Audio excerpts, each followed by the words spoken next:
We are back with another episode of the Santa Boot First podcast. Tonight we got NBA free agency is on and popping, even though it's not official. We're going to talk a little Sixers, little Flyers. We got a couple guests in studio with us tonight. Hang around. You're listening to the Santa Boot First podcast.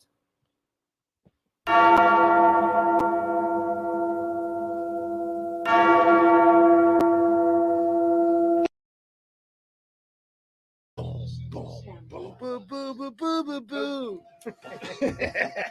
Boo, boo, boo, boo, boo, boo, boo, boo. That's Smitty's favorite. That's my favorite. I That's like my it. favorite. Yeah, I'm a fan. I don't hate it, but I do enjoy the music. Yeah, I do. I enjoy the music too.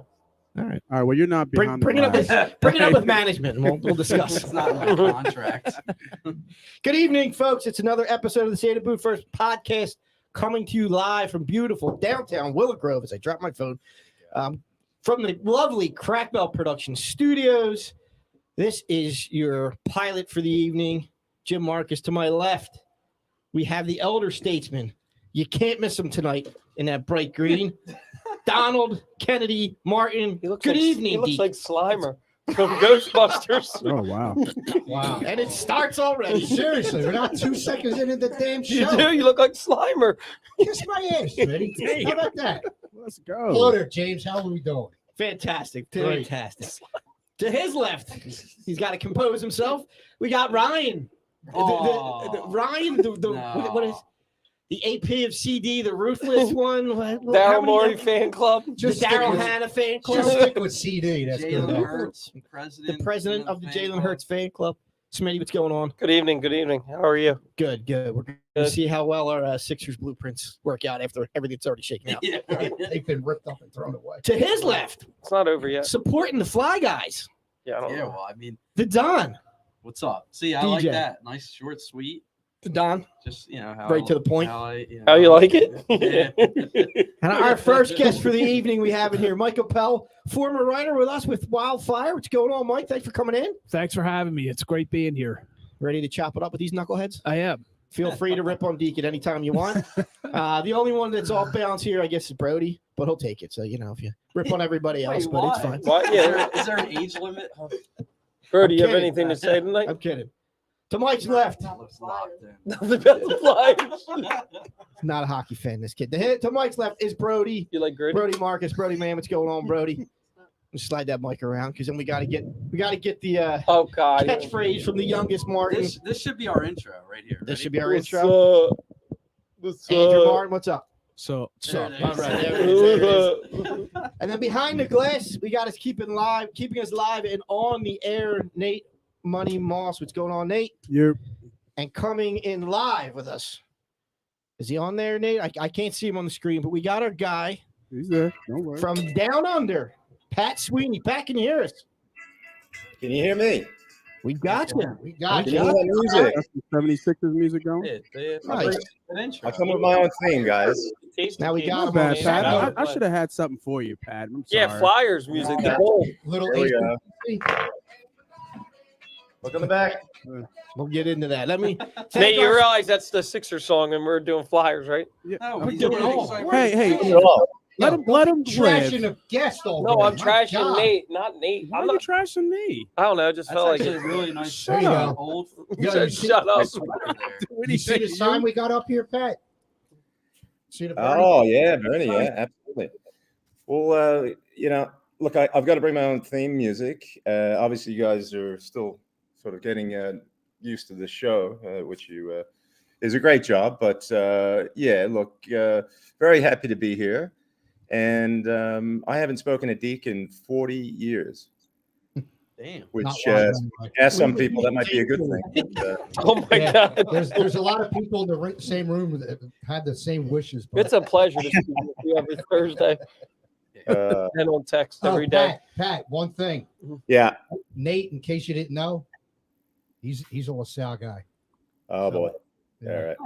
Oh boy. Well, we can't all be perfect, can we?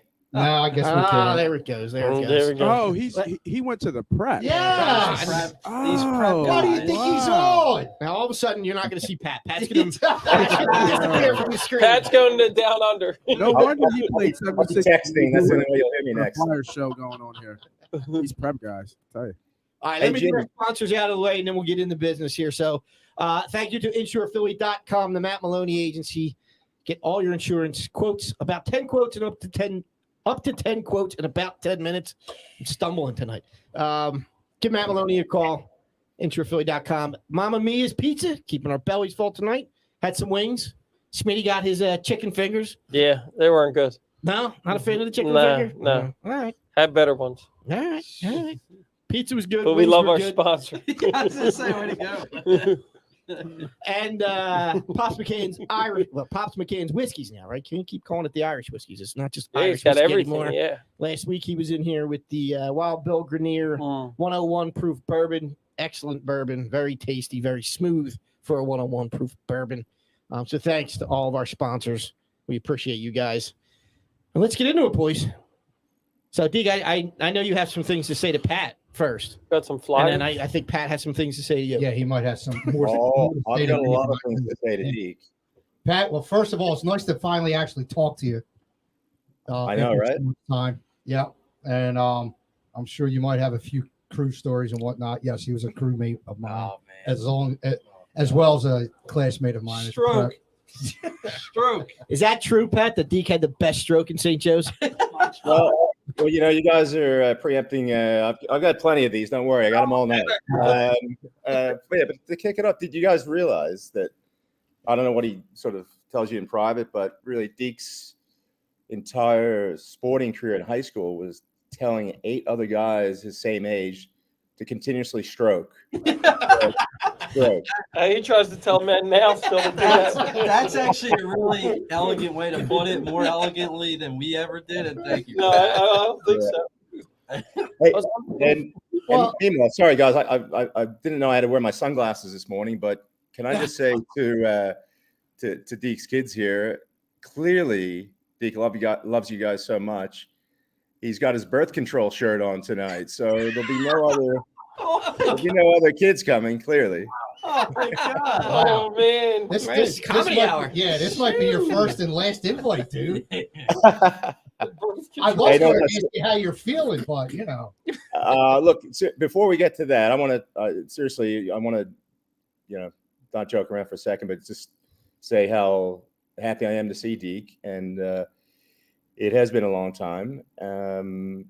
But look, it just goes to show how well he's done to be on the show here, to have great kids, and to have a great job. It just shows what he's been able to do with limited ability. Damn.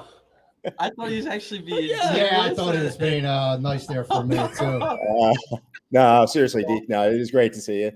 I got plenty more though coming later. Don't worry. It's just gonna talk. But I would look. It's fantastic to see you. And I will say this: if you want to know the definition of a world traveler, it's the guy on the screen right now. He's how many countries you been to? 46. 46 countries. 46. Lived in I can't even count California. that high. Yeah, right. Lived in California for a while. Crazy. Lived. How many states you been to? I think it was 35. I counted. So you've been to more countries than states. Jesus Wow, Christ. I've been to more countries than the States. Yeah. that's But, pretty yeah. impressive. Yeah. No, I Philly up to Boston, Penn State for a year, and then out to San Fran, LA, San Diego, Perth, Australia, Sydney, and then back to Perth. So it's the only place I've lived in that I've returned to in my life. Oh wow. Yeah. No. So I see your lovely wife is on here. So the moral of the story here, Marianne, is that That part. 46 countries and Pat still can't get away from Deke. So you got He likes- a and he lot likes- of work to do. You got a lot of work to do, Marianne. as hard as I try, you Yep. can't avoid this guy. That's a rarity. Yes, it is a rarity. Yeah. Mayor's a saint for putting Hello, up with you. Marianne. Thank you for watching, dear. She must be very My lovely bored. spouse. She's got to be very bored. God, She could hear him with that shirt. Yeah, seriously. this- What the hell, man? dude, they were saying people on the road driving by said they could see it. It's blinding them Yeah. through the window. All Ecto cooler. Let's get into a little bit of hockey talk. sports. You want to talk sports? You just keep ripping on Deke. Looking Yeah, like let's- mellow yellow. Can we keep ripping on Deke for a second? Okay, let's do it. All right, let's keep going. Well, so I don't know how much you guys know about crew rowing, but you've got your, Cox. Sorry, I've got my little pug here. You've got your boats with the coxswain, which Deke was, who was very good at it. And Deke worked his bum up. I got to tell you, he was hardcore. And you guys probably know that. But with rowing, so you've got with Cox, and then you've got the coxless. So you've got the coxless 4, you've got the coxless 8. In Deke's case, even in the boat with Deke, it was still coxless.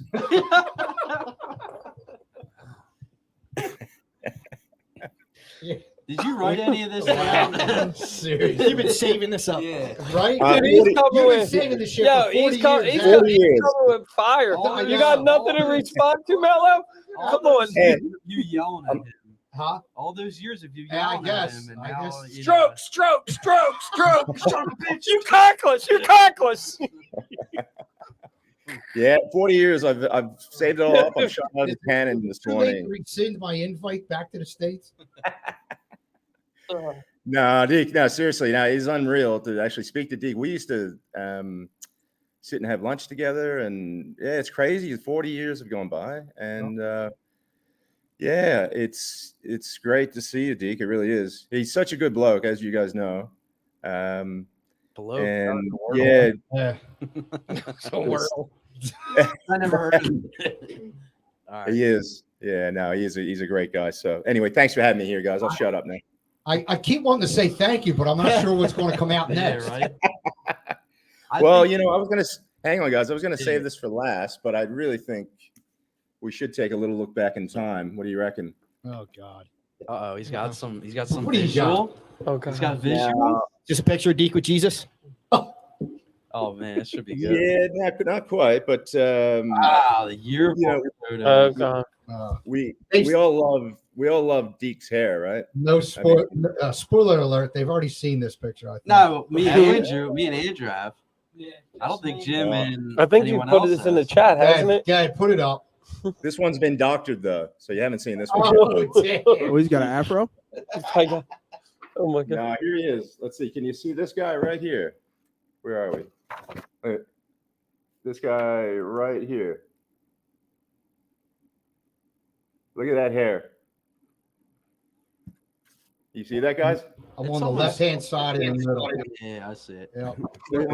Everybody I thought- looks the same. I know. I was just saying they all have like that same haircut. I thought you couldn't have it hit the collar. That's what I was saying to him on the way up. Isn't that like Yeah. a big rule? No, you Back got to then. remember. He was a you gotta rebel. Remember the He time was on the frame. crew team. He got a free No, pass. you need to remember the time frame. 78 to 82. Long hair and guys were still kind of fashionable. Long hairs and lots of guys. Huh? Was that the rules in the all boys school? No, it wasn't. It wasn't As long as you had your hair long a and you were big deal stroking as it. it is now. 78 to 82, guys still had long I hair. think guys have longer hair these days too, with the man bun era. and Yeah, all. yeah. Where's the man buns back then? No, you would have got your ass beat daily. Yeah. That's why you should be wearing one. Yeah, right. Hey, Smitty, it wasn't so much about the length of in Deke's case with the hair hitting the collar; it was hitting the roof.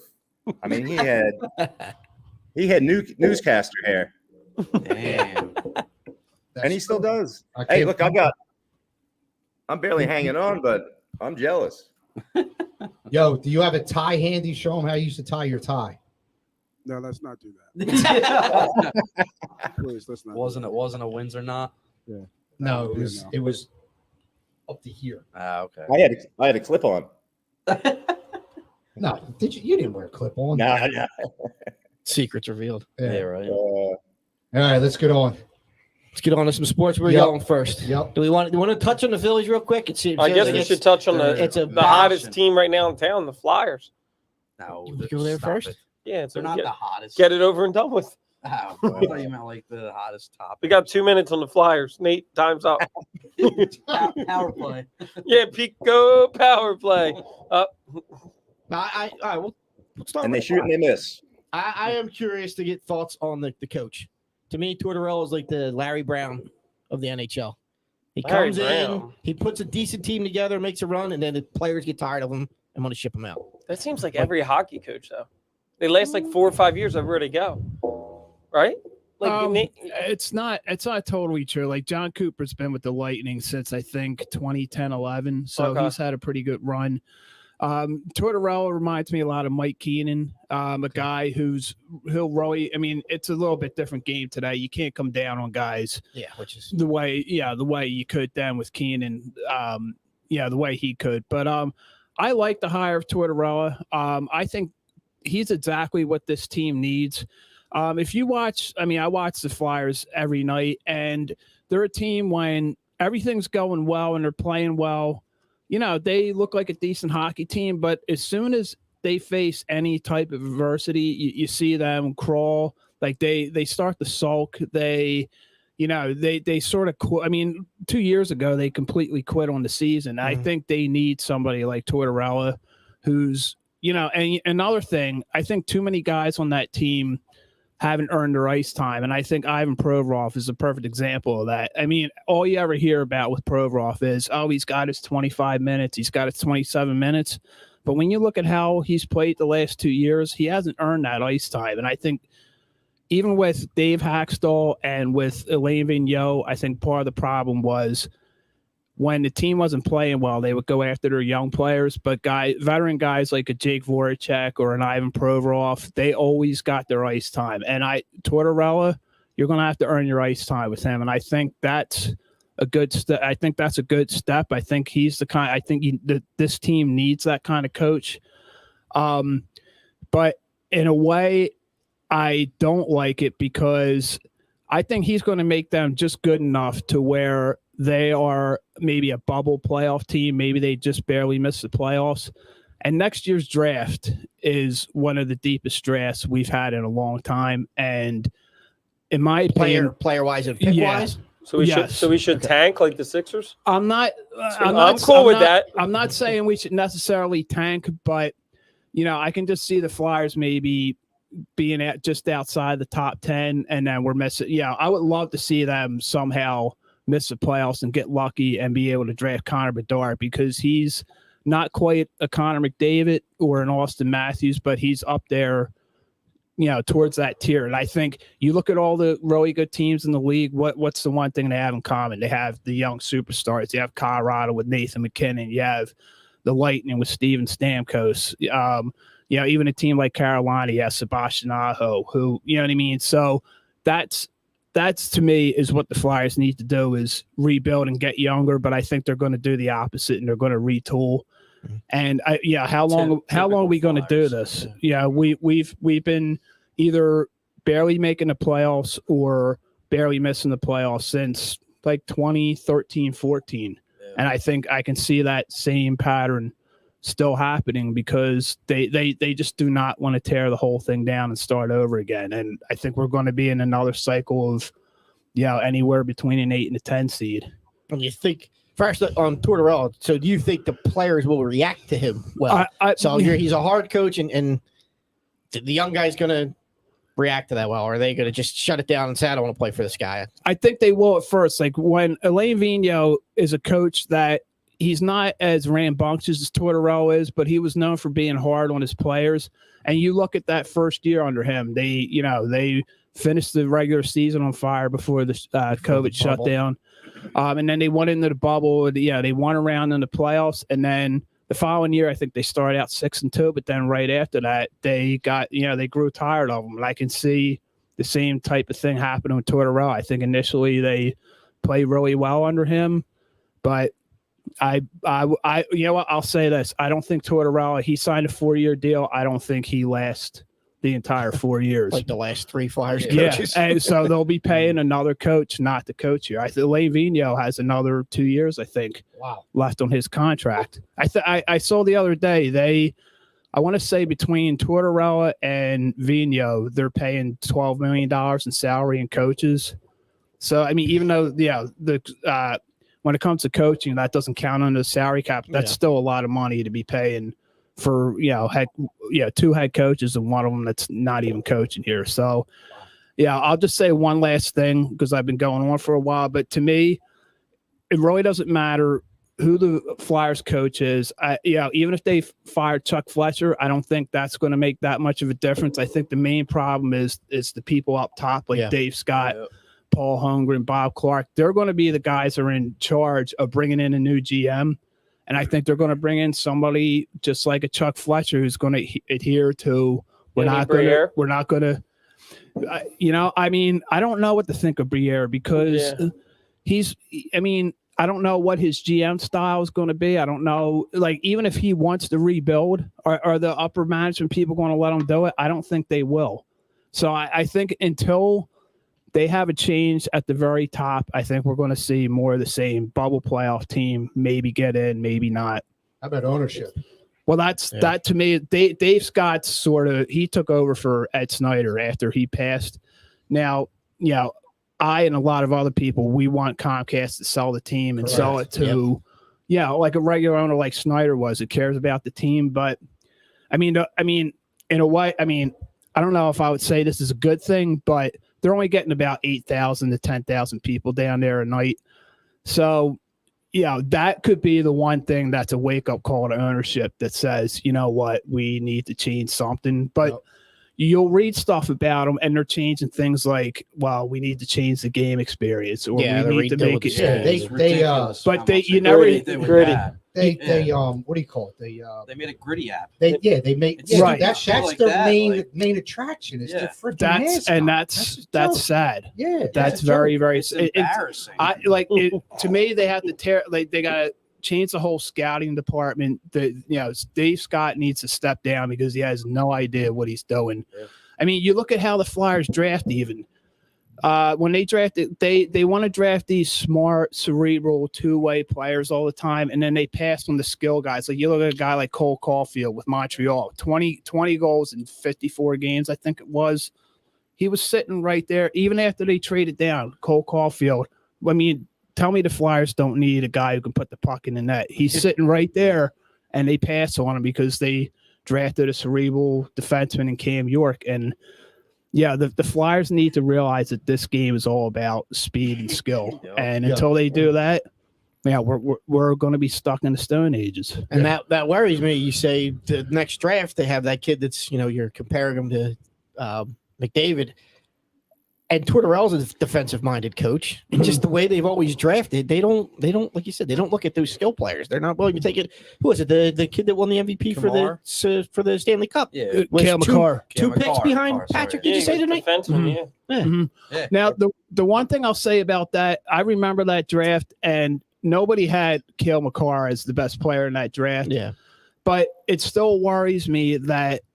Like the Flyers very easily could have traded down and maybe picked Makar at fourth, because like you look at that draft. I mean, Nolan Patrick and Nico Hischier were considered the top two guys, but they weren't guys like McDavid or Austin Matthews or even a Jack Eichel, where it was like, you gotta have these guys.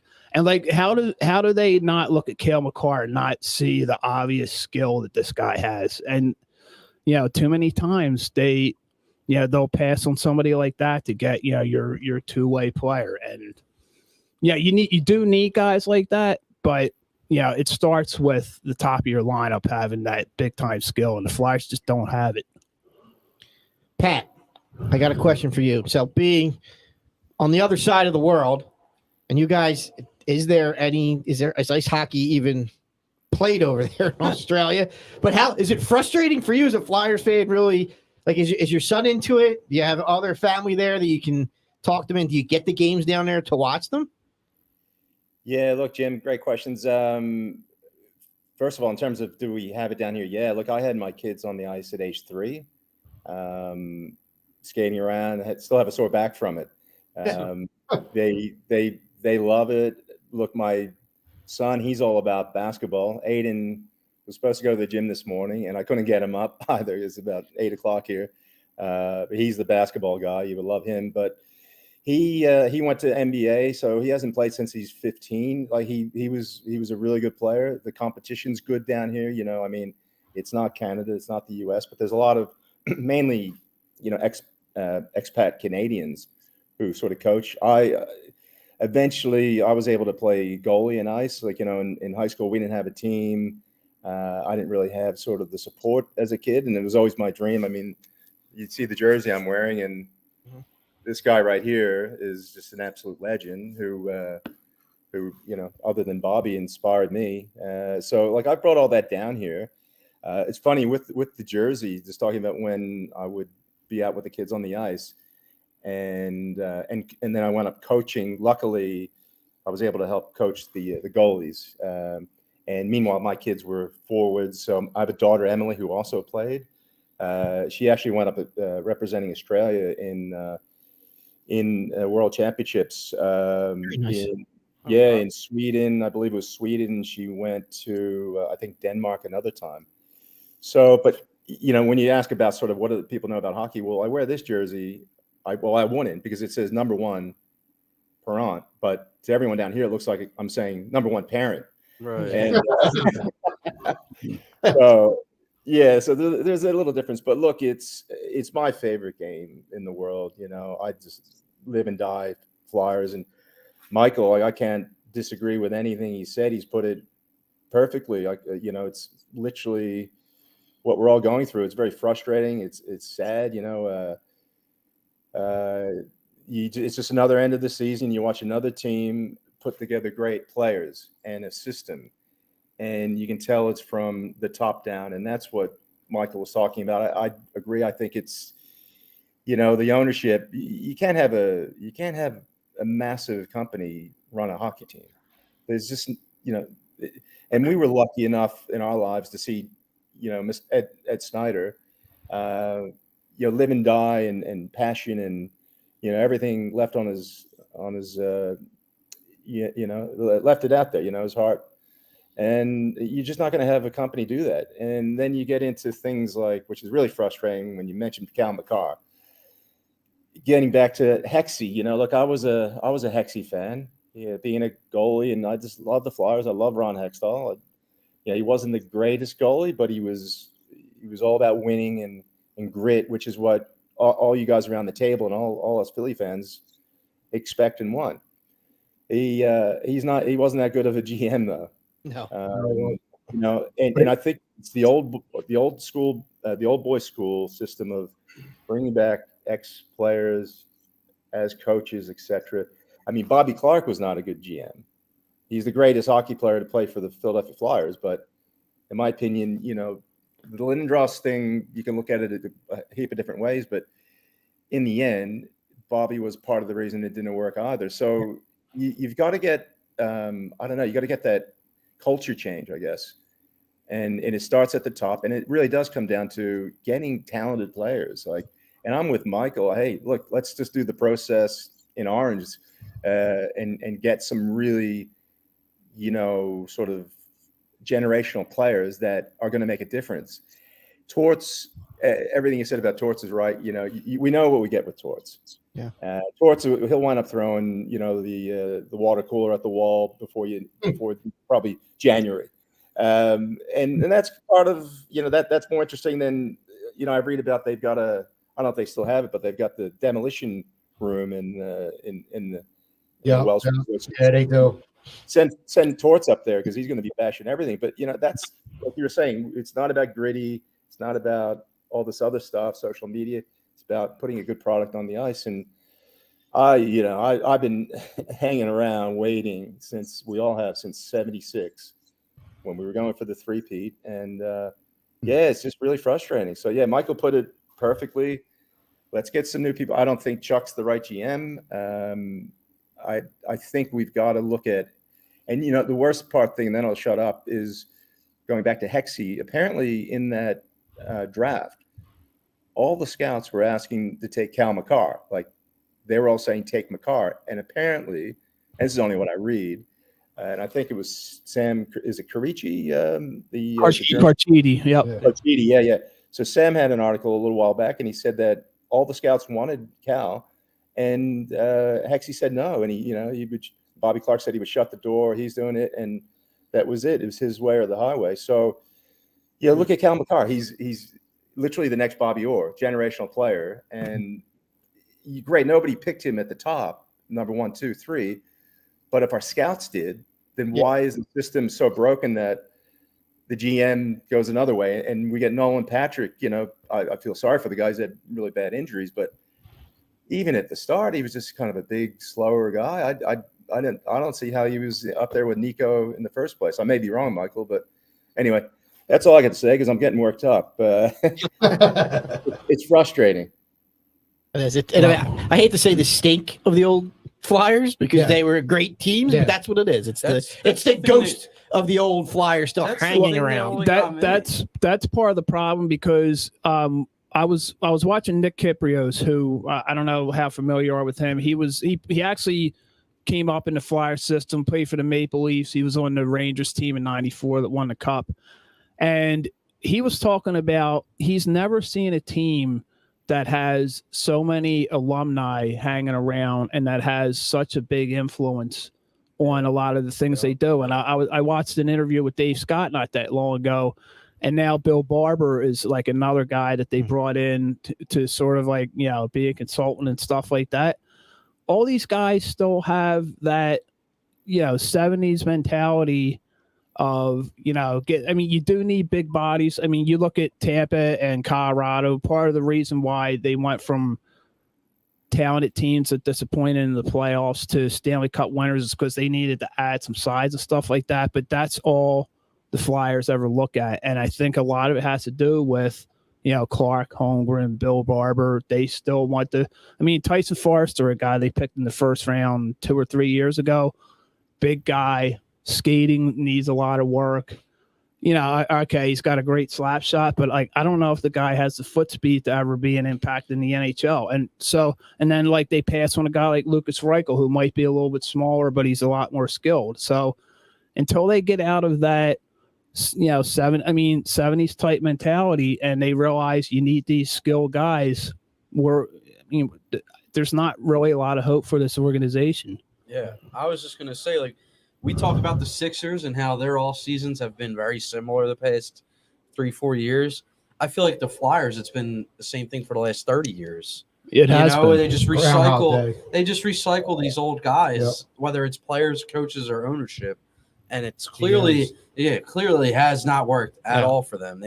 They made one lightning in a bottle run in 2010. Yeah. And, you know, it's been nothing mediocre since then. And even that, they were the 7th seed in the playoffs. They got in the last day in a shootout. And also things they won that shootout. Yeah, right. Yeah, go figure. Yeah, and like all the top seeds got. Like Washington was the first seed. They got knocked. They actually had home ice advantage in the conference finals as a 7th seed because the team they played Montreal was an 8 seed. Yeah. So like they got. I have to say they got a little bit lucky to get as far as they did. Yeah, I mean, it's just you see it all the time in hockey and in baseball too, where a team just gets hot at the playoffs and they go on a run. And the Flyers, every time they get into playoffs, they seem to just fizzle out. You know, like back in the bubble against the Islanders, I kind of thought they were going to make a run. Yeah, because they just were finding ways to win in games. But Game 7 happens and they just shit the bed. But I think, Pat and you guys both hit the nail on the head. This team is just bad from the top down, and it needs a major. I think Pat brought it up. It needs a major cultural change. So, I'm fine. You want to have the alumni hanging around like bowled out at the stadium. Yeah, but they should be making no power making authority and no decision making power. This isn't 1975 anymore. The Broad Street Bullies are done. You got to. Yeah. As awesome as they are, and they were, to talk about and watch old highlights, it's, I don't want to say you got to bury them, but, it's like, let's stop talking about them, they're done and over with. It's also awesome that what they did and who they were, but, it's a new generation. I was going to say, we know who they are, but like these guys, they don't care. Exactly. They're not interested at all in hockey. And what I was going to say to Pat's point about we've been waiting around since '76 for the hat trick in '76. Pat and I are the only ones that remember that. Yeah, right. We're the only ones in the room. Not even you, Mike. I remember I was at the second parade at JFK Stadium. Okay. I remember now. I was 5, so I remember being there, but I didn't really. Like, I can see it in my mind's eye. Yeah. I can, picture being there, but I was like, what are we doing here? And my mom was like, it's funny because you hate it being there, and now I'm like one of the biggest Flyers fans out there. So that's my only memory is of that being at that second parade. I unfortunately did not get to go to either parade. I went to the Phillies parade in '80 down at JFK though. And the other thing that always struck me really odd was when Bobby Clark was the GM. He played with one of the greatest goalies of all time. I know where you're going with this. Yep.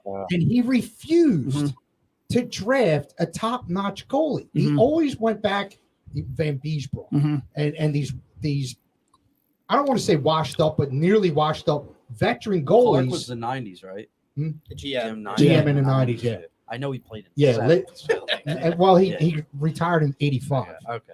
So and I think he became GM like the year after he retired. He did. Yeah. Really? Yeah. He became GM, and that was the year they won all the way to the finals against the Oilers. Like his son, huh? Yeah. So it never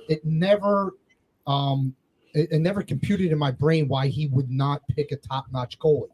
The three-name French guy, French Canadian that he drafted, Maxime Olay. Maxime. I thought he was going to be the. I did too. The guy, and they ended up trading him before I ever played for the big league team. Yeah, I want to say they traded him for Adam Oates, another washed up. Yeah, another great. Yeah, and that just baffled me how they ended up never getting a top-notch goalie in the draft when Bobby Clark was the GM. But they had Bob, and then they moved him for Brizgalov. Brizgalov was before Bob. That was Stop, guys. Roman Czechmonic. Yeah, he had Robert Esch. Bobby Esch? No, that was after Carson Snow. Robert Esch was. I think he was a goaltender in 04 when they lost to Tampa in the conference finals. Because I remember growing up, I remember him. Yeah, he was like my childhood goaltender. But Mark LaForest. Oh God, Pete Peters. I mean, you could go through the list. There was a guy named Pete Peters. Yes. Did his parents hate him? Why did you name him? His name was Pete too. Goalie. Right, like he was actually a pretty decent goalie. He just wasn't Mr. and Mrs. Peters. He got to do better. Yeah, he won Rookie of the Year, and he brought him with on us though, right? Did he start with us? Yeah, he got traded here. He was on that 79-80 team that went to the finals and lost to the Islanders. Okay. On the infamous Leon Stickle. Were you born yet? You weren't born yet. Yeah, 77. Okay. I vaguely remember. You don't remember Leon Stickle? I remember 87. 87 is vivid. 87. Yeah, that's a vivid memory. The 87 Stanley Cup run, but yeah, like the 80 and 83 years here in Philly. I don't remember those. That's the thing, like for the Sixers and the Phils. My dad and Pat. That whole generation, I'm surprised a little bit that because the Flyers were the most dominant team in Philadelphia. Yes. Well, so that was the first golden era of Philly. Right, that's what I'm saying. Like, I'm surprised that didn't start a new generation. Like, it's always the Jesus Christ. You brought that Fumble. kid. Kidding Right? you. Come on. Fumble. You're using your hands like you're Italian. You're using your hands too much. Smitty, wake up. Yeah, but I'm saying, like, I'm surprised that We're generation talking about the Flyers, man. It's hard. pass it down to generations. I was a huge Flyers fan. Huge Flyers fan. Are you now? Hockey? No. You got a gritty jersey? How bad they've gotten. So bad that they have no identity. There's no interest. I'm gonna get you a gritty jersey. I have a T-shirt. I have an old. I got from our friends at Monkey's Uncle. I have a the old Nintendo ice hockey. Flyers. He's wearing a Flyers jersey. That's as close as I did have a Chris Pronger jersey. That was it. I got this and 3 shirts. This is a bad one actually to have with Snyder. And then this was the playoff game against the Capitals where they got their hands. Where they got smoked and they threw the wristbands on the ice. Yeah. This was that game. So this is keep it classy, Philly. Are they going to do anything in free agency? They don't really have. They don't have a salary cap. Of course. So then, why is all that money? Why is all the rumors coming out about Johnny Hockey coming back? That's what I don't understand that because guy, right? unless they're gonna have to find a way to shed some salary. I think they have $6 million in cap space, and Johnny Gaudreau is going to cost you at least. I was going to say 9. 8. It's somewhere in between 8 and 10. Because Voracek got 9 a year, didn't he? 8. He made 8.25. That's crazy. Does Johnny Gaudreau really do anything for you though, or is it just because he's a local guy? It's just a name. I mean, he's a great player. But he was a great player. Is he still a great player? Dude, he had a great. He had 110 points last year. So okay. But why would he leave Calgary? More fans in the stands for them. I don't think he'll leave Calgary. I don't. Yeah, why No. would you? Why would you? Their team's Yeah. stacked. Yeah, I mean the Flyers. It's like just watching the playoffs haven't this watched year. it. Like I watched the Stanley Cup for like the first But you time. watch in game a- 6? No, I watched the whole like series for the first time in a few years, I didn't watch it. and I was just like, me and my dad, we watched, and we're just sitting there like, the Flyers are not even close. Mhm. Yeah. Like not even close to this competition years level. away. Well, like it's, all these young talent, like it's just Konechny, like, oh my Provorov, God, it's dude, like I feel like night they're and all day. overrated. it's night and Konechny's day between definitely these overrated. teams. Yeah. Konechny's overrated. Yeah, Yeah. big time. So He could be a nice little Yeah, gnat but on they a gave him a team, shit but- ton of money. Yeah, he doesn't. He's not worth it. Are you for the Pat and are you guys happy or do you feel bad for Giroux? I was happy that he at least got a chance to go to Florida Okay. and If he would have went to compete. Colorado, we would have got I was better gonna say, talent, if and he would have got a he's- cup. He's Yeah, kind of but that was partly Giroux because he said, Yeah, "I don't he want to didn't go." Right, but there. we would have got a better return from Colorado, right? Yeah, yeah. no, but I don't feel bad for him. No, I don't That's- either. That's my. That's I don't why feel was bad asking, for him. because I mean, I feel bad for As far as Flyers. like getting knocked out yeah, early, like, dude, no, Do you think he's gonna come back? here, Yeah. no. What's your answer to that question, Pat? Look, with G, yeah, I agree, Michael. I don't think he's coming back. They talk about Ottawa. I know he's from there, but yeah, look, I see him signing with someone who's going to compete. Why go? Even the whole talk about Ottawa doesn't make sense to me, but I guess because he's from there. But yeah, I don't see him coming back to Philly. I mean, why would he? Right. Yeah. I mean, Ottawa. I mean, I like a lot of the stuff they've done. Like, I like a lot of their young players, like Brady Tkachuk and Thomas Chabot. I mean, I think they have a chance to be good maybe 3 or 4 years from now. But by then, Giroux's going to be done anyway. So I agree. It makes no sense for him to go there, even though that's where he's from. I actually think he's going to re-sign with Florida, but I mean, because they're still a good team. They're fairly young. I think he'll have Tampa Bay, he's going to lose a couple guys, so he'll have a chance to maybe make a run with them. Yeah, I agree with that. I think so. Sorry guys, how desperate I am for all these years. And somebody talked about 87, which again was another heartbreak with Hexie as a rookie. Yep. Yeah. But I've told Deke this over the internet about how I sort of always ask stars when I see them what to write for an autograph for me, and they're completely, aghast at sort of what I asked them to write because they're all goofy comments. But I was so desperate with it was Proppy and Ron Sutter. I got them both to write to Pat. We beat the Oilers in '87, and they both looked at me and said, "Well, we didn't." I said, "I know, but I'm hanging in there as a Flyers fan all these years. That's how desperate I am." Nice. I think they would have beat, and Deke, I know you're going to love when I bring this up, but I really believe if Tim Kerr had been healthy, Yep. they win at least one of those. Absolutely one of Yeah. those. They win one, if not both of those, in 85 and 87. Yep. And that I would agree. I 87 remember watching it. That 87 I Oilers team know. is full of Hall of Famers. Yes. And the fact that Yes. the Flyers hung with them. I they had had a- exciting. They had a Do you guy remember named it? Wayne I do. Gretzky, I do right? remember it. I had to watch. I We mean, were I watching had it to with the work. neighbors, and Yeah. it was an event. Like Oh, back yeah, in the it old, was a they huge had- event. They had the two greatest players, arguably ever, right? Gretzky and Messier. Messier. That's, yeah. Messier's great. I don't know. I I wouldn't say would greatest put him number ever. 2. I had I to looked work. him up because we were talking Very, about it. very- His stats are nuts. Yeah. Yep. And he won, what was it, 2 without Gretzky? When He won yes. one with the Range. I think he only One with the Oilers And after then one- Gretzky left, yeah. and then one with the Yep. Rangers. Right. Like, that's pretty Yeah. impressive. That's like I had to work. I was working at Wawa at that time, and I had to work Game 7 oh, at You the didn't quit? Wawa. And I begged I and would've begged and called out, begged. yeah. No, I begged my manager, can I please bring a TV in to watch Game 7? And he relented. He let me bring in a little TV, Okay. and I put it up on top of the deli counter, and I had it facing out. I wasn't watching the game when I was working, but every time there was a break in the action or I could hear the crowd scream, I would run out in front and watch the replay or whatever. Anybody that came into the Wawa during a game Yeah, 7 there were- for lunch meat, How many I would have gave that lunch meat How a many nice little shorties? something extra flavoring and Was it sent them home Hoagie with Fest? it. Was it Hoagie Fest then? Sorry, no, Wawa. they didn't have Hoagie Yeah. Fest back then. But we were winning 1-0 going into the third period in Edmonton in that game, and freaking lost 3-1 you know how I knew they were going to lose that game because because they didn't score more than one goal. that, But the every game the Flyers won in that series, Edmonton had scored first, and we scored first in that game. And I remember thinking, I remember we had so many chances to go up by 2 and 3 in that game. We just like the one, the puck sat right there on the goal line and McCrimmon was like a half-inch away from knocking it in. Doug Crossman missed a wide open net. Like when they didn't go up by 2 or 3, I'm like, I told you that's total recall. It's impressive. This is kind of nice to have a little change of pace with the sports talk here because, I feel like this city needs some good hockey back in its life. This city loves it. Desperately needs some good hockey back in its life. There used to be a saying when the Spectrum was around. All right, Nate, you'll come aboard. Don't that worry. there are as Wayne Simmons comes back. There are 17,399 hockey fans in Philadelphia, and every one of them has a season ticket. Yeah. And guys, sorry, Deke.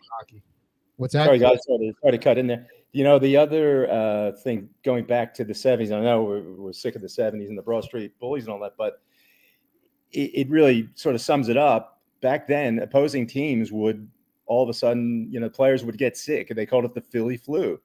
They did not want to come into the Spectrum and get it handed to them. And there's no Philly flu now. They're on with bells and whistles coming in there now and saying that's a good win. It was. They didn't get it just on the ice. They got it from the bleachers too. Yeah, true. Do you guys know do you know the story about Michael? You probably know this, but was it Rexy's Bar? Yeah. Back in the day. Deke probably knows more about that than I do. I've never been to it, but that's where they all used to go. Been to a bar down? It's in South Jersey. Yeah, but because they all live in South Jersey. It doesn't matter where the bar is at. That's true. But no, I've never been. Wow. It's still around today. Really? That was that was the Thanksgiving Eve episode, the never-ending episode. We talked about that. Oh yeah. The founding daddies of Philly. Yes. But we were also talking about other Flyers. Was it Hartnell used to not shower after games and we go straight to the girly clubs or something like that? There was rumors of that. Lots of stories. Yeah, lots of stories. Guys, sorry, about Rexy's. Do you know the story? The legend is that Rexy's burnt down, and I always thought it was during an actual game. But the Flyers wore, in memory of the bar, they wore a black ribbon, stripe around their shoulder. That's funny. In honor of Rexy's, which I just love. That's pretty good. Nice. All right, when's free agency start for the NHL? Draft is next week? Draft is July 7th and 8th, and free agency is July 13th. All right. So maybe we'll have some excitement the next couple weeks. I mean, not to be a pessimist, but I'm not saying it. No. All right. Don't sign. You're putting out the flame. I know. It was just Murray Craven, a 1-year deal. They got a top 5 pick, so they're number 5. Yeah, but those guys, blowing picks too. Yeah, even if they make the right pick, you're drafting guys that are 18. They're not going to help you for at least 2-3 years. Could they trade the 5th pick for a young player for next year? They could for a good young player. Yeah. Although this isn't considered a really strong There's draft. some guy from the Blackhawks I was reading. I don't know. It's a Brinkett. How much would we have to give up for him? You would have to give up your 5th overall pick. Kevin Hayes. I'm trying to get rid of some contracts. I would love. He's the only leader you have left on this team at this point. Right? I would still love to get rid of that contract, though. You might have to throw Konechny in there, which I'm sure you wouldn't have a problem with, because I heard what you said about him. I liked him, but I just feel like he's. I feel like he's like a Barnaby type player at this point. And Barnaby had a couple decent years, but he was more of a nudge on the ice. He was just the guy to get under everybody's skin. Yeah, he played that role very well. He did, but Konechny doesn't he had even scorers around him, so he could do that. That's true. And Konechny isn't really doing that much. Not as much either. Yeah, like I don't. After he made the All-Star game, I guess it was 2 years ago, he hasn't really been the same player. So I don't think he's a star now. Yeah, maybe. I think Provorov has that same. I think Provorov thinks he's so much better than he actually is. He got hyped up though when he. He did. Yeah, when he came here, everyone was all the hype train was on him. His first couple of years, he was good, but he's not. He can't get the puck out of the zone. No, he can't. I can't tell you how many times I watch him turn it over in the zone. Like, dudes are star defensemen. Like, come on. And I'm tired of hearing, well, Matt Nisk, getting rid of Matt Niskanen, and that really hurt him. He should be the guy that's the number one guy and makes people around him better, not vice versa. So I'm going to be real interested to see how Tortorella handles him, because I think he needs to be knocked down a few pegs, in my opinion. Hopefully he can do that without them being totally crushed. Yeah. Because, they can be. Their feelings get hurt. They get a little soft, some of these athletes nowadays. They decide they don't want to play for a team anymore, and they say, I'm just out. Trade me, Brooklyn. Look at this. Trade me. Yeah, that's a good right, Jim. Right? I run the league. Segue. I run the league. That's why we the pay owners. him the big bucks. That's why I make the money. That's why I'm the traffic cop. That's why I'm the pilot tonight. You're everything. All right. Well, I hope you're keeping an eye on the free agency tracker there for the NBA. Shams tracker. Yes, the There's Smitty. nothing. Those Smitty bombs. It's already over pretty much. Nothing. Gary Harris ain't coming either. All right. Let's take a quick break. We're going to come back. Pat, stick with us through the break. We'll do, guys. We're going to come back. Yeah, you're not done yet, Pat. We're going to talk a little NBA. Maybe you can rip into I'll Geek take a over bit more. His day's just getting started where he's at, So. Yeah. All right, folks, hang around. We're going to come back. We're going to talk NBA free agency, and maybe we could touch on the Phils. Get all four sports in tonight. All right, you're listening to the Santa Boot First podcast. We'll be back in a minute. InsurePhilly.com. We comparison shop all the time. Can I get this cheaper on Amazon? What will the store brand save me?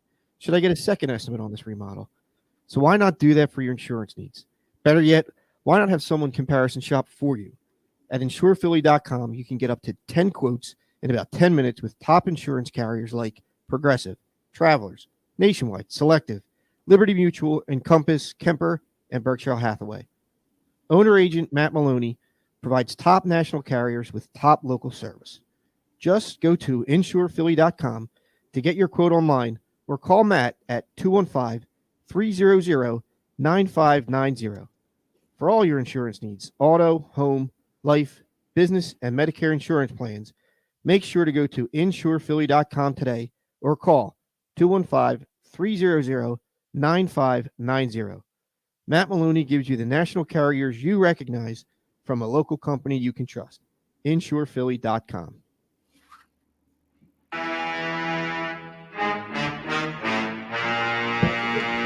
That was good.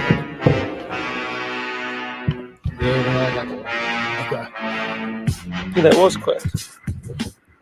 It's not like we do it back. every week. Yeah, like you don't realize that we got a commercial. Usually every we week? take longer though. Smitty, Do we? We try to be professional on here, and you've been on this show for a good year now. I think it's time for So, you know what? That's a his good rookie point. year's over, but he's still a rookie. Yeah, and you're due for another contract soon. That's So- evaluation time. We need to get the You evaluation. need- I thought you guys put the franchise You're- tag on me. Nah. You're too You're a old. contract now, Smitty. You're too old for franchise tag. Yeah, you need to act like it. Brody, would you bring me back for another year? Thank you. Oh, Brody, come on. Brody, you got to make them earn it. Brody's the only one on his team. All right, folks. Thanks for hanging through the break. Thanks to our sponsor, InsurePhilly.com. Get up to 10 quotes in about 10 minutes for all your insurance needs. Give our guy, Matt Maloney, a call or check him out on Philly.com. All right, NBA free agency. Joining us, we got I'm Daryl Morey. going to hand it over to Daryl Daryl Moron. Daryl, I'm just happy that I got Nate Money Moss agreeing with these moves. They're not. Are they championship moves? No. But PJ Tucker's a nice player come playoff time. He's your start. He's your fourth. You know who else was a nice player? Danny Green. You know who else was Dude, a nice player? come on. Matisse Thybulle. You know who Nate, else was a nice can player? you chime in here about Mike Tucker? Scott. You know who else was a nice player? I mean, do you want me to go through the list of No, nice but players? the problem is like I've been trying to say to you guys today, Eldon Brand really screwed up this team. Like by agreeing to these massive contracts. Morey can't. One guy. No, Tobias. Horford too. Which handcuffed him. Horford was a bad contract. I said the whole time Horford was here, I didn't think Horford was the bad player. Brett Brown was the only coach in the NBA that just didn't know how to use him. Like he goes back to that may have been a bigger problem. He's in Atlanta. He's in Atlanta. He's a good player in Atlanta. He goes to Boston. He's a good player. I'd be willing to bet you money that if Morey was the GM here, there's no way Butler goes to Miami. 100%. No, it doesn't happen. Do you agree, Nate? But then you lose Ben Simmons at that time, which a lot of people wouldn't have agreed with. But you didn't have to lose him at that time because he was still on a rookie deal. You could have moved him eventually. Dude, we just talked about how this is a diva league. Jimmy Butler was Simmons would have cried or Butler would have cried, and Morey would have said, but we I don't deal with it. But we would have got something more at that time for Simmons, right? At that time, you would have got Devin Booker. Time, yeah. You would have got Devin Booker probably. That's crazy. I mean, now looking at it But in hindsight, I mean, let's see what else, like I said. I mean, we want it in our minds to be like, oh, they're going to get Beal or Star. But I think realistically, we knew that wasn't going to happen. I think we all knew all week the PJ Tucker move was coming. Yeah. The one thing I think that like 2 weeks. You know why the PJ Tucker move came is because Embiid directly asked for him. I mean, so what are you going to do when your star player asks you? There's also reports that Tucker wants to get into business and investing, and apparently, I don't know how, but Philadelphia is one of the places that he wants to start doing that, building his own business and name. All right, well, if PJ needs help with investments, just tell him to give me a call. Yeah. All right. I'll help him out. I'm the investment guy. What are you, Warren Buffett over here? So, I mean, but like, he need a silent partner, Nate. Memorabilia. That's right. Or a loaded turning partner, it one or the into other. profit, right? Right. Thank you. Do you like the Tucker move more than Melton? Because that's their two big moves right now this season, off season. Do I and if you really, I mean, no, I don't like the moves, but like I said to you, but House isn't a household name, but he improves the bench. Stop. He's a 3-and-D player, dude. He's not putting you over a second-round exit. But I think Tucker does. Tucker guards the best player. I think he helps, but he's 37, and he's going to be 38. You'll be So fine. what did you want?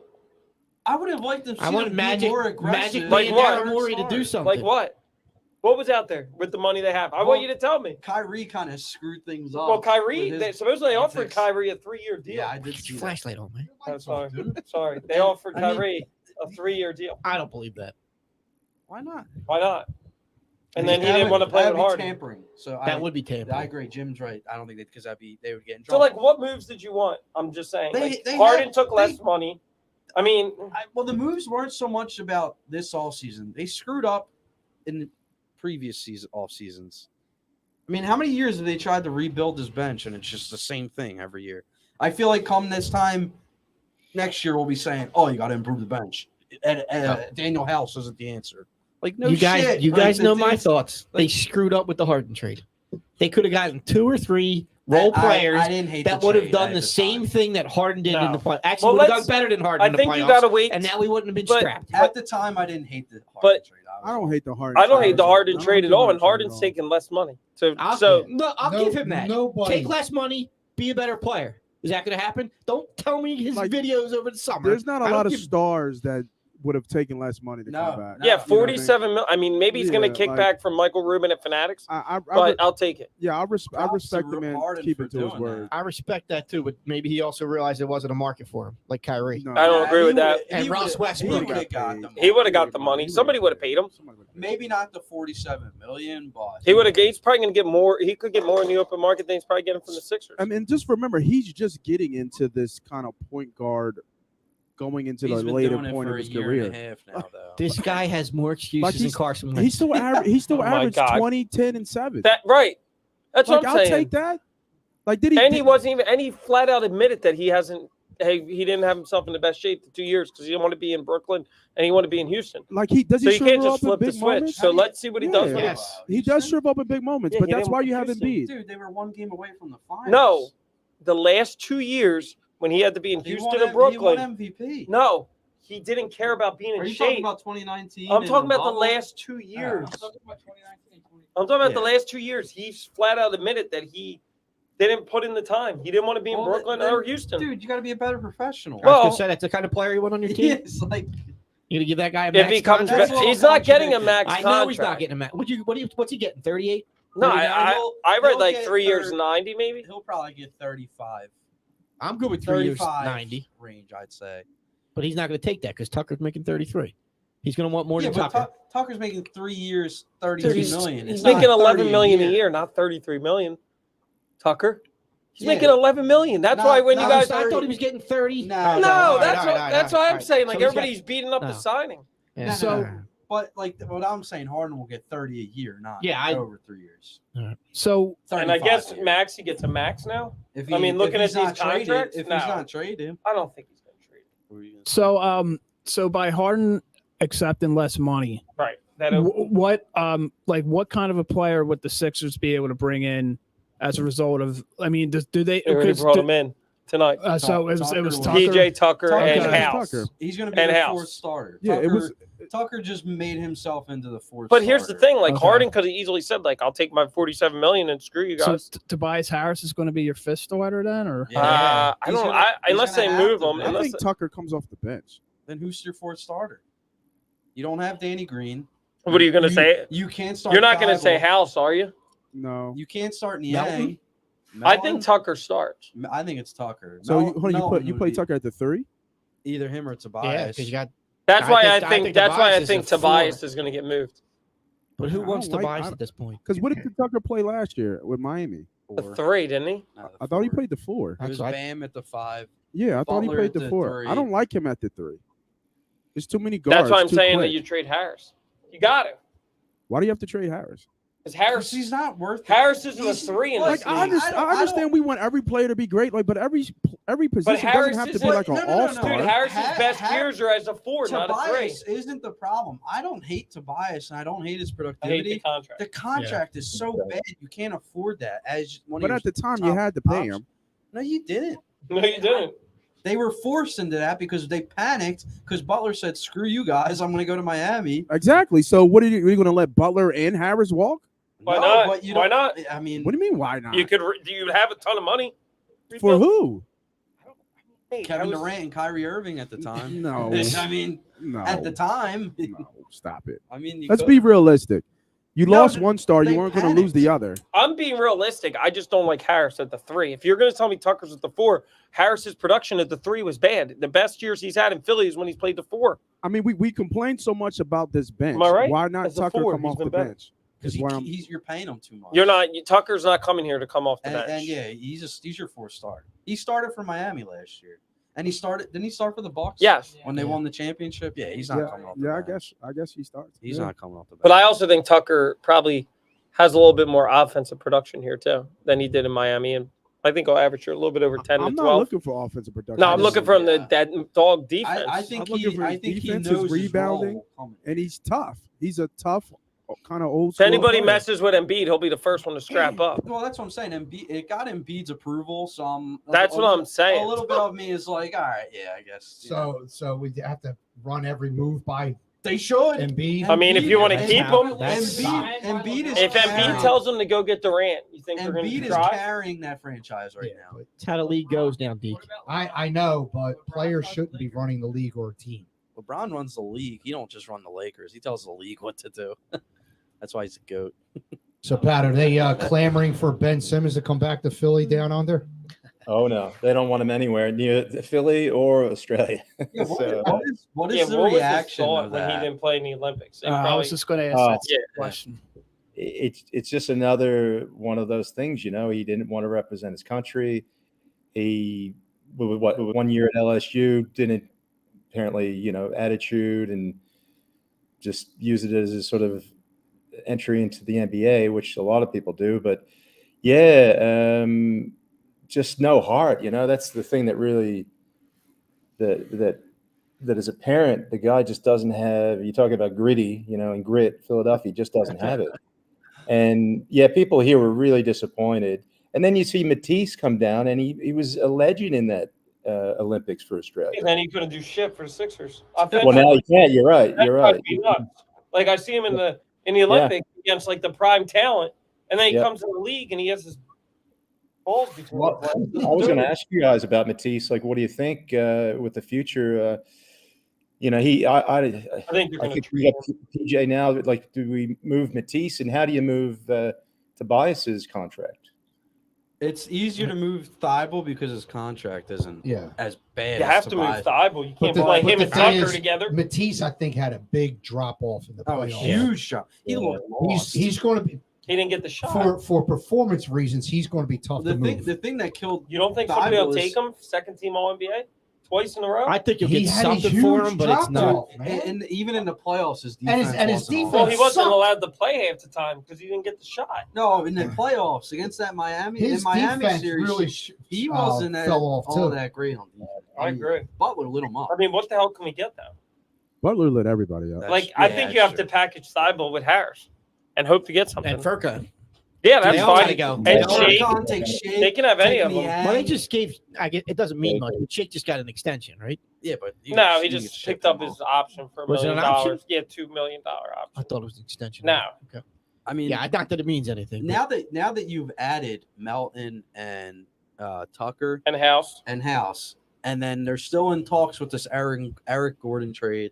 Who That would knows? have to be But that- Thibault. yeah, that's gotta maybe be- that move is. Would you do Thibault, that? And would I do Tobias and Thibault? No, would you get Gordon? Would you start Gordon and go back to Trade Thibault. the and Sixers someone for Rockets? Gordon? So your line. Dude, I mean, he's already No, your halfway lineup. there. Listen, your lineup would be 3 guards. You'd have Harden, Gordon, It's the 28 Maxey, Dude, their lineup would be the 2018 Rockets and Tucker, Embiid. That's their lineup. and Embiid. I mean, at that point, you're halfway there. Might as well go all in, right? About Yao Ming, Bring Yao Ming out. Yeah, go get Yao Ming. Go get Scola. Luis Scola. Who is it? Tracy McGrady. Go get Tracy. What's it? McGrady. Clint Man- Capella. Throw Man some Max. lobs. Yeah. Bring Mad Max back Yeah, out every dude, time. just- and you Wait, get what's the them guy? all. Chandler Parsons? Wasn't he Yeah. there? Was Parsons on the Rockets? Yeah. I liked Mad Max. He was good. I mean, I had a Tracy McGrady jersey. yes, I you could just did. bring it back out. Hey, would go. you? Yeah. You would? Is everybody in agreement that if Maxey is what it takes to get Durant, you do it? Absolutely. Yeah. I do. Yeah, I think you do Yeah, too. as much I as don't I think love that's Maxie, that's not even a question. Of course People you do should that. not debate that. No, with there's people- themselves. Yeah, I don't think it's. Dude, first of all, that's wrong information. Who is that? Sean Calreen, that Trevelyan Queen, he signed for $200 million guaranteed in the first 200 year. million. 200K in the 200 first year. I was like, 200,000. 200,000. 200,000, and the Yeah, guy's a G League player. That's a G League. So he didn't get no 3.3 million. That was an option. He got 200K guaranteed. Yeah, That was just a Joe move. White. That's You what were- Joe White you said. correct You with were that. really fired up about the Queen, aren't you? Yeah, because 3.3 million. Don't be making my boy Maury look bad. Oh my god. He does that fine on his own. We'll see, man. So is everybody in the city down on Maury right They now? are. or- I'm not. I'm Okay. Not not everybody. I am really I Jim am is- down on him hard. Jim has like a really. I'm not necessarily down on Maury. I'm down on the past and what they've done and how they haven't changed. well, it I at mean, all. how about trading away Jason Tatum basically for Markelle Fultz? I mean, Yeah, that's that another set one. them back Well, years. here's the problem with that whole Tatum Fultz thing, and we'll go over this again. It wasn't a. It wasn't happening. The Yeah. Sixers only got that pick because they knew. No, there's no way. The You mean Celtics. the Celtics? Yeah, I mean they knew. because they're stupid enough to Well, leak it yeah, out. I agree Right. with that. The Celtics. The Sixers. That's an easy trade call to make. Hey, I know you want Fultz. We're going to take. Well, him. if Like, the Celtics should've stayed called at the 1, they bluff. were picking Yeah, Tatum. yeah. They weren't picking Fultz. So maybe we get Lonzo Ball instead of 3. That's about it. Maybe. I would take Lonzo Ball off the bench. I now. would agree. But I'm just saying, you weren't getting No. Tatum no matter what. This team just does the same format every offseason, and it's just continued to not change. Well, the problem is season that at all. like I just you don't have get guys it. like Beal that just signed for $250 million. In a year or 54. two, in a year or two, he's going to ask out. So what pieces do the Sixers? You know what I mean? Like, Well, that's a problem. That's an NBA problem. no, but I'm saying there's like, no loyalty at all in the NBA. oh, Embiid Guys seems control- loyal right now. Yeah. There's Give him 2 more Embiid. years. There's Embiid and Lillard. Give I- him that 2 are more just years like- of second round outs. I don't think so. I think. Ah. Do you? I think next year. Do you if think I'll it's the ask out? same- Dude? Well, I Yeah, mean, how what- much longer why- do you why have? not? I mean, they've done everything like we talked about that Your he's window asked is for. closing, But he's very asked for fast. everything he's asked for. They've delivered. Your window that- is closing very fast, Yeah, because he's 28 now. and So the injuries are going to catch I up. mean, hopefully Maxey takes a step, and we'll see what Harden brings back.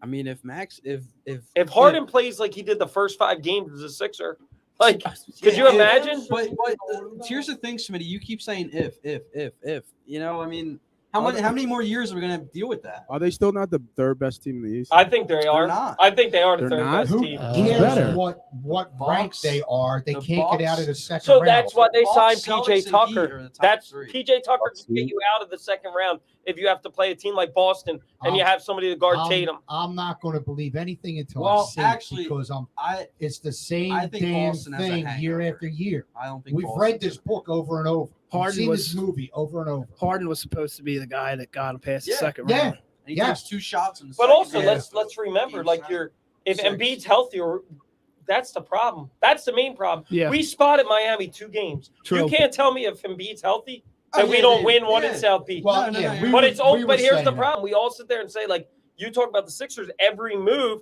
and I hate to say this because I'm the biggest Joel Embiid fan, but you sit there and say every move they do the same thing. Well, guess what? Every postseason Embiid's hurt. That's not Daryl Morey's fault. No, that's right. Every postseason Embiid can't stay healthy. So what they need to do is limit, like I agree with D. Who gives a shit? Play that guy for 50 games a year. 50 to 60 games so he's healthy. Yeah. Don't have him in the game when you're up 30. Because but when do you not recognize that and say, I need to get another guy that can win a game for me when I know Embiid's Well, not isn't that going what to play? Harden's supposed to do? Isn't that what? That's my issue. That's what Harden was supposed to do, and he didn't. And I don't think he's that guy anymore. I'm fine. He's going to give you 15 and 18. 15 points? Yeah. You don't think he'll average 20 next year? 25? Even if he averages 20. Can he handle that workload? Can he is there going to be a couple games where he can say, all right, I'll give you 40 tonight because you need it? Because Embiid's not doing it. He's not that guy. I mean, he's not going to do that. We'll see. I think, and that's where you got to hope that Maxey can be that guy. If Maxey's that guy, I'm fine with Harden still being here. I don't know if Maxey's ready to make that jump. Well, he made a huge leap from and he's in the lab already. I don't expect him to make it as big of a leap, but I think he will make so another leap. Do you think he averages 20 to 25? Not as big as he did from the How many? What did he average this year? Dude, that was a tremendous leap. Yeah, and I think he's good enough right, to do it again. To do it again? Nah. Well, what do you think he averages? What do you think he averages next year? 20? 25? Nah, he'll be about 22 maybe next year. If you get that and you get the same production from Embiid, you figure everybody here agrees Embiid's going to give you 30 a night, right? So 30 a night from him. He made 22 from Maxey. What was Harris gives you 20. Harden gives you 20. Probably 16 range. 16. 17. Saying they all give you 20. I'm saying potentially in that You're lineup. saying Maxey, Harden, and Embiid give you 20 a night. That's 60. No, I'm saying points. Between Harris, Harden, and Maxey, if they can give you 60, and then Embiid gives you another 30. And you have your 90 a night between four guys, and and Tucker probably gets you. What do you think Meldon gives you? 10? You need a bench that can get you 30. Meldon does Meldon give you 10? Look how bad the bench. What did they average in that Heat series? 10 points. Well, that's why I think what they did like that. I mean, they're not the best. What is Meldon, the guy that can come off for you? Meldon, when Ja Morant was down, Meldon stepped up big time. I like Meldon a lot. The thing we all have to remember is the wild card of Doc Rivers. How's he going to make this all come together? He won't. The other wild screw it up. Here's the other wild card: is he ever going to allow young players to develop? Because here's the thing: if Simmons doesn't ask out, we probably are not seeing this unlocked potential of Maxey. He's probably riding the bench. So is he going to give Bassey a chance? To be a center, is he going to give Paul Reed a chance? So, is he going to let Jaden Springer and Isaiah Joe develop? Didn't those guys when Embiid went down for a while, and I think somebody else might have went down, and he was forced to give those young guys playing time? Didn't those guys play really well for a stretch, and they won maybe 4 or 5 games in a row? Paul Reed Bassey played well the one game, and then he never played again. That's what I don't understand. Like these coaches, and they do the same thing in hockey. Like certain guys just don't trust young players for some reason. Weird. I think that's a mistake. They always want to rely on the veteran, I guess, because they think he's safe. Yeah. Well, it's win now mode for them. Yeah. It's not time to look at. You're right. And at players to kind of help develop. I mean, it's a balancing act, but right now the Sixers are in win now mode. Yeah. So does win now mode, Nate, mean do you move Tobias Harris? Yeah, they have to. It's kind of what you get back. Tobias did okay in the playoffs. He was probably our most consistent player. I'm just thinking he's just not that guy that is going to just splash you and give you 30, 35. If his contract wasn't what it was, I'd be totally fine with Tobias being here. But what do you like we said, but he's your fourth option. How you not like that? Because he's a max player. He's making the most money on the team. He's making more option right now until we see what Harden signs for. But I mean, yeah, he won't make as much. But if you're making that, Harden won't make as much. You got to put up numbers similar to Embiid. Yeah, but that's not who he is. I know. Right. Then maybe they shouldn't have gave him 190 million to be that. Like I said, man, which at is that the time, problem I have. Would you do? Would you Butler trade him was to Indiana? out the door. Butler was like out the door. You were Brogdon blowing it up and if you do Harris. If you didn't sign Harris, you were blowing it up if you didn't sign Harris. Well, then they should have swallowed their pride and. The bottom line is it's not our money. I don't care. Yeah. He needs to produce, and I think what as about, number 4 on the team, I'm okay with Would you Tobias. ta- I would don't know that you're going to trade Tobias at this point. Would you trade him for like a Brogdon or something and Miles Turner? If there's a Tobias trade, You wouldn't trade Harris for Malcolm Brogdon and Miles Turner? Not now, no. Hey, Nate. Dude, are you kidding me? Nate, got a question. Yeah. You said Butler was out the door. Yeah. Do you mean Butler was out the door regardless of what they did with Tobias, or only because he was out the door they because of wanted Ben. Tobias? He was out the door because of Ben and Brent. Too many ball handlers at that time. That- Guys, you had Ben. Yeah, like too many guys wanted the ball. I think it was between him and Ben.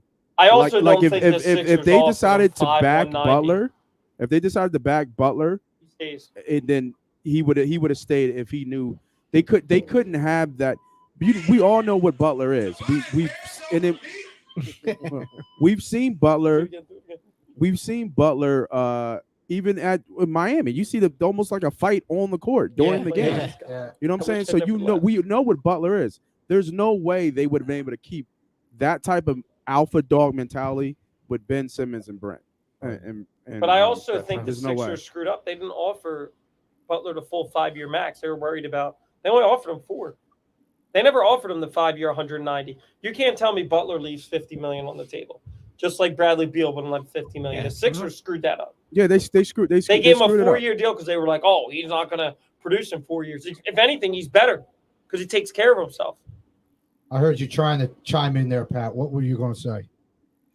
Oh no! Look, I think just back at the time, I think there was too many people wanting the ball. Like Jimmy Butler leaving just broke my heart.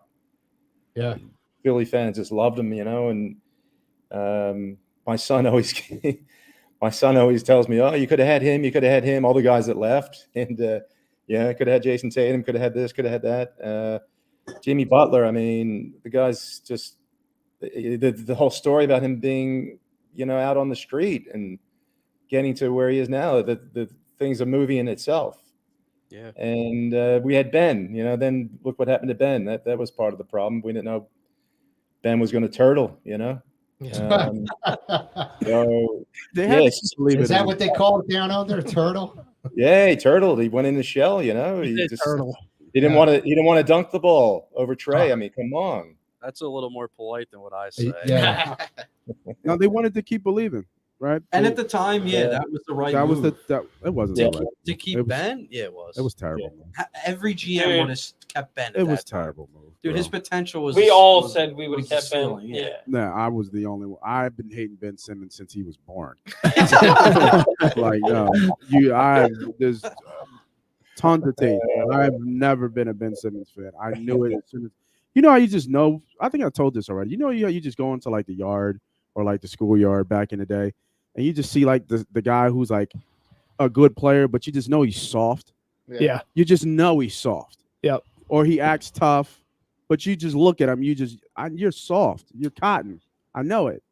So and that was what I saw with Ben. I knew it was never going to work. I knew it was going to never work. And he is what he is. That's just what he is. And you're seeing that now. He had some crazy picture that come up. Brooklyn's on fire. And he's like, let's go. You know what I'm saying? He's so out of it. Like he's so out of touch. Yeah. He's just Wearing out of the touch. Gucci bag or whatever. And it's just like, and it shows. I mean, he can be a force on the basketball court, but he's just like you said, he's a turtle, man, and he's soft. It's gonna be funny if he's the last man standing in Brooklyn. I know that's not gonna happen now, but if I wish Durant's out, I do love how it's gonna be- blowing up on them. Yeah. Hey Jim, about 10 more minutes, bro. Yeah. All right. You want to let Pat talk about his Yeah, I story was just a gonna little say bit? we let Pat chime in here and Hey, look, guys. I just wanted to show you a few other bits of Philly paraphernalia, and memorabilia. I brought this guy. He survived. We all know Lefty. There he is. He survived the trip down under. And my brother gave that to me back in, I'm going to say, about 1990 or so. And Super Steve. He made it down here with me. I've got more Philly stuff here than you can poke a stick at. And Deke, for you, I know you and I are both A's fans too. Got Charlie Finley, Chuck Finley. Great book if you get a chance, Deke, if you can find it there. I've kind of lost you guys, so I don't know if I'm still on here or not. I just see myself. So I can't really hear or see you guys right now. Now we got you. You good, Pat. I was giving you your spot. That was your spotlight. Right? Yeah, no worries. So keep going. You know, like most people don't want to look at me. I don't want to look at myself either. But it's good to see these guys. But yeah, look, the last kind of thing I just wanted to tell you if you have time, some of my sort of goofball autograph stories. I was lucky. Sorry. For one, I got to cut you short, Pat. Got places to go after this. No, all right, no worries. One of the classics, you guys may remember Pat Burns, who was the Montreal Canadiens and New Jersey Devils coach. Yeah. Ex-policeman, tough as nails. And I was in San Jose, well, San Francisco. The first year the Sharks were there, and nobody knew any of these players, all the locals. But anyway, Pat Burns is walking through the stands, and I see him. Remember me? He's an ex-cop. I've gone up and I said, you know, Pat, do you mind if I get an autograph? He goes, fine. He's about to write, and I said, can you write to Pat? Let's crack some skulls. And he looked up at me, and he just wrote something, handed it back to me, and it said, to Pat, best wishes.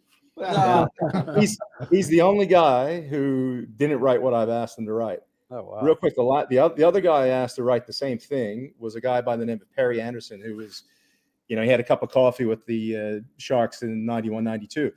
And he was a goon, full-on goon. And he had been in a fight earlier in the year, and he had his jaw wired shut.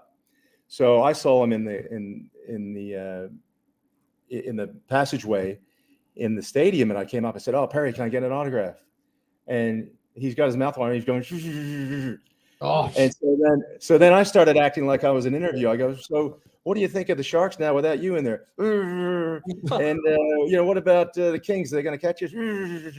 And just basically mucking with the guy.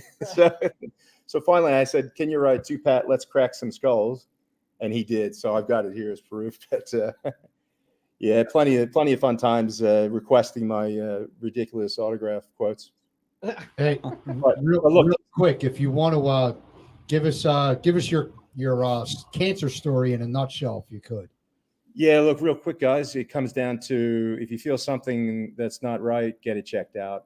You know, we think we're invincible. You take a couple Tylenol, as you guys are called up there, and then we'll be right. And don't go to the doctor. Well, I just had a pain under my right rib. Like most people, I'd only go to the GP for prescriptions. And this I knew was sort of different. And look, I'll admit, I probably waited 2 weeks just because I was saying, oh, I'm not quite sure what this is. Anyway, they took a 55 centimeter tumor out of me, which is, you know, up around just over 2 inches. It's called cholangiocarcinoma, bile duct cancer, basically, which I never knew existed. And it was within my liver. So I was lucky. I had a surgeon here who got that out. So they took 40% of my liver. They took my gallbladder. I thought maybe it was a kidney stone or something that I had. So look, the care down here is unbelievable. I had that. I had a great oncologist. I mean, my surgeon and oncologist are apparently ranked in like the top 5 in the world. And I'm in Perth, Australia, which is, you know, we got maybe 1.5 million population here. Luckily, then there's also something called CyberKnife, which was invented by a Stanford guy, radiation that doesn't hit all the other organs. So I had that. I had a couple relapses, you know, in the liver. I had a couple more tumors come back, knocked those out of the way. And then only up until a few months ago, I was accepted into a drug trial. And it's a company in Cambridge, Mass, so near Harvard, called Relay Therapeutics. Shout out to them. I mean, these guys are incredible. What they did is they found the protein or the gene that was causing my cancer. So I didn't have fatty liver. I didn't have cirrhosis. My surgeon originally told me, he goes, look, you got hit by lightning. And so what I like to think, and I've got the Muhammad Ali glove here, I was going to show you guys, but I sort of have done the rope-a-dope. You know, I've hung in with chemo and radiation and sort of just hanging in there, getting the tumors that came back zapped through a couple different methods. And now, so nearly 4 years on, they've got this drug called RLY 4008. And it's a drug trial. There's only 200 people worldwide. It was only 125 up until, a month ago. It's called an orphan drug. So essentially my cancer is so rare and it's very aggressive. It's 5% sort of survival rate after 5 years. I'm coming up on 4 years now and I feel better than I've ever felt. So these guys, without private and public support, money to, go ahead and investigate and look at these individual cancers by sort of the DNA aspect of it, the proteins and all that. They found the mutant gene DNA / protein that is causing my cancer. And incredibly, after just 2 cycles, so 2 months, 3 weeks on, 1 week off, it's just a pill by mouth, no chemo side effects. I've got a little bit of this and that. Guys, I've been through everything. I don't whinge. I don't complain. I'm happy to be here. I'm not sitting in a wheelchair, unable to move my limbs. But these guys, I really feel like, we're onto it now. My tumors reduced in that short time by 27% in 2 months. Wow. So it's, unfortunately, it went to my lungs. I've got about 16 tumors in my lungs right now. But look, I rode the Peloton bike the other day for 45 minutes. I can drum for a couple hours, which upsets the neighbors, obviously. But I've got that stamina, and now that I've got that sort of, what I've done is, guys, I've kept the, I'm not gonna lose it. I'm not gonna lose the battle. I've got kids that I love to death. They're everything to me. But seriously, don't be the typical male that says she'll be right, and that's an expression down here in Australia. She'll be right. Well, she won't be right if you just ignore it. Get checked if you feel anything. And what I would say is minimum yearly. I used to do it. We call our financial year literally just ended yesterday. So it's the 1st of July down here today. I always plan, pick a date, whether it's Christmas or New Year's, or the day after New Year's, whatever, your birthday, every year get blood tests. And I mean, full on workup. Get it done, because this thing, I had bloods done at the end of June it was Halloween 2018. I got diagnosed, and this thing had grown exponentially.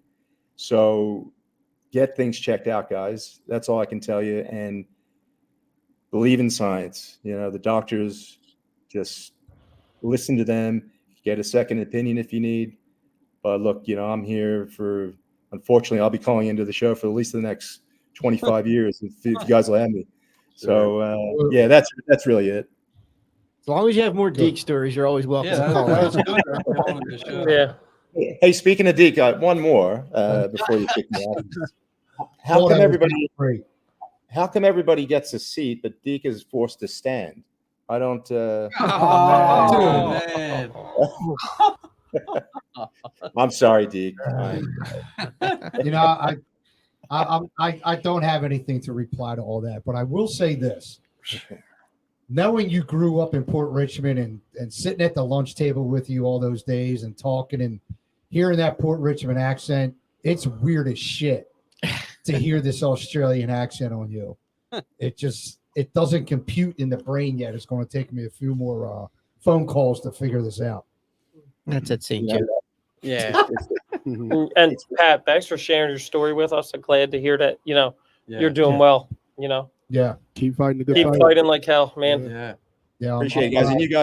And you guys, whether you know it or not, are a big part of it too. I mean, keeping me grounded and being able to it's been great to be able to get back in touch with Deke. I've taken the piss out of him all morning, I know, or my morning. But Deke, as you guys know, you want to be sitting there with him. He is a legend. He's a great bloke. I always liked Deke, besides the hair, because he had great, and he still has great hair. He does. I'm jealous. For DJ, Right.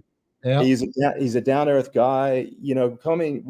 St. Joe's Prep, as you guys know, like I came from Port Richmond. I was a bit of a fish out of water. There were a lot of kids, from the main line, etc. Yeah. And Southwest Philly, I was right there with Southwest Philly Deke, so yeah, and we had other, mates like Mike Sheldon he was right in the neighborhood he came from, and Jay Thompson from Mayfair, and those are sort of the guys I hung with because they were close to me. But yeah, there's no pretension about Deke, and that's why we love him. And I want to get back. I know our 40th is coming up now, but at some point in the next, I can't really travel for the next 2 years because this trial, I'm restricted from traveling. I got to get in there every 2 weeks, but I look forward. I want to come and sit at the table with you guys, and drink some pops, and give you guys all a hug. You mean a lot to me.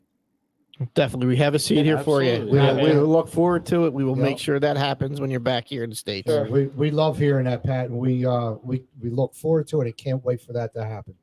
Yeah, that's great. Thanks for having me. Open arms. Yeah, love you guys.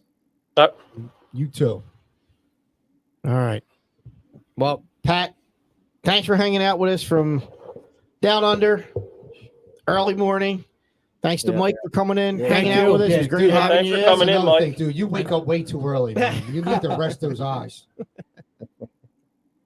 Maybe next time we'll have it. You'll be able to get Aiden up, and he'll come in here and. Yeah, well, that's it. Sorry, Deke, I missed that. I think we were talking to Michael. Yeah, no, it is early here, and that's I almost couldn't sleep last night. I was so excited for real. Oh wow! And we will get Aiden up the next time. He's the basketball guy. I'll say this: Aiden, he was almost in tears when Melton went to the Sixers. He's a Grizzly fan. I've watched basically the whole season of the Grizzlies and the Sixers this year. We're lucky to have Melton. Okay. All right. There you go. I like that. Cool. All right. Well, it's good to hear that you couldn't sleep. It's like Santa, right? It's like Christmas Eve. You were waiting for Santa. So we appreciate that. We appreciate. Put a big bow on. Yeah, we appreciate you always checking in on the show. It's great. It's good to have you on here. Keep fighting that good fight. Again, Mike, thanks for coming in too. Thanks for having me on. I had a lot of fun. Doors open. We know you writer, but you want to come in here and chop it up with us? Yeah. Anytime you guys want to have me back, I'll come back because I had a lot of fun sitting here and talking. Thanks for coming in. Yeah, we're here most Thursday nights. Okay. So Love your commentary, Michael.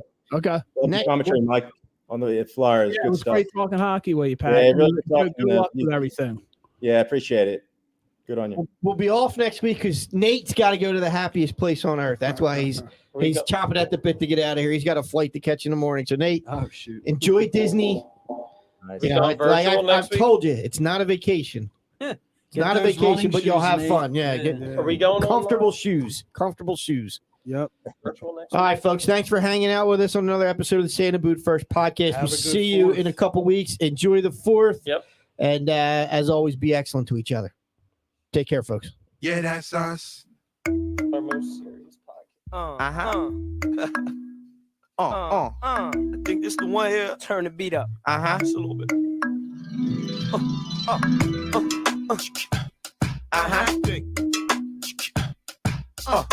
Like this here.